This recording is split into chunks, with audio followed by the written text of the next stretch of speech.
الصف السادس الإعدادي، مدرسة الشهيد إبراهيم الرفاعي الإعدادية في بنين. قصيدتي بعنوان وطني حفظت كالخطوات للشاعر عمار رجب تبان. البعد حطم دفتي وشراعي، البعد حطم دفتي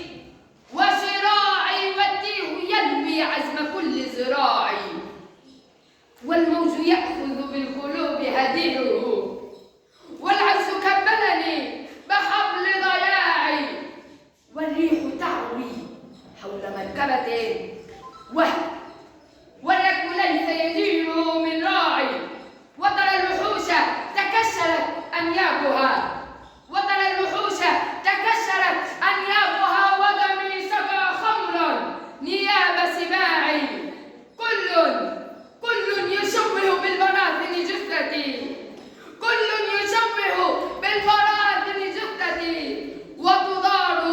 مع خمر الدماء أضلاعي، فلذاك مخي والعيون وخافقي، ولذاك شرياني ولحم ذراعي. أنا مسلم ضج النداء بأضلعي، قد صدعت طول الأشم سماعي. أنا مسلم سكن اليقين بخافقي، مذ كنت طفلا في زمان رضاعي، ما لي أرى كف الرحى قد هشمت، ما لي أرى كف الرحى قد هشمت، وجهي كذاك وشوهت أتلاعي، والبوم يمعق فوق بيت قرابنا، والباس قد أبصرته لناعي، نادت وفي العينين دمع تساؤل، حتى يلجمها من الأوجاع أبناء يعرض، ما وقفت بجمعكم أبكي الفضيلة إذ ناعاها الناعي، بل كنت أسأل هل أتم حسابه ذاك الذي أغراكم بجماعي، هل أتم حسابه ذاك الذي أغراكم بجماعي، وأساح عن وجهي وشاح كرامة، وأباحني سبيا بغير دفاعي،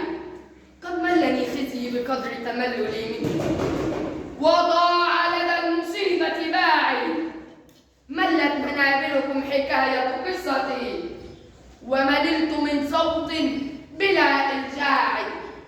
حسب الكريمة إن تخاذل قومها ألا تعيش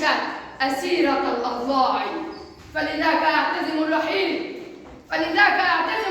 فزني يا أم بالبارود ثوب وداعي، وخذي من الشريان كأس محبة، فلسوف يحلو بالكؤوس قراعي، وإذا تجللت السواد فليس لي يا أم بل لمروءة بضياع، اسمع لرجع ندائها وحدائها، لما جابت للشهادة داعي، وطني حفظتك في الفؤاد ومقلتي، لكن شرانا من سموه الراعي راع سموه له مخالب ثعلب، فلما ألوم مخالبا لسباعي، والغاب علمها بألا تنعوي عن جثة بحت من الأوزان.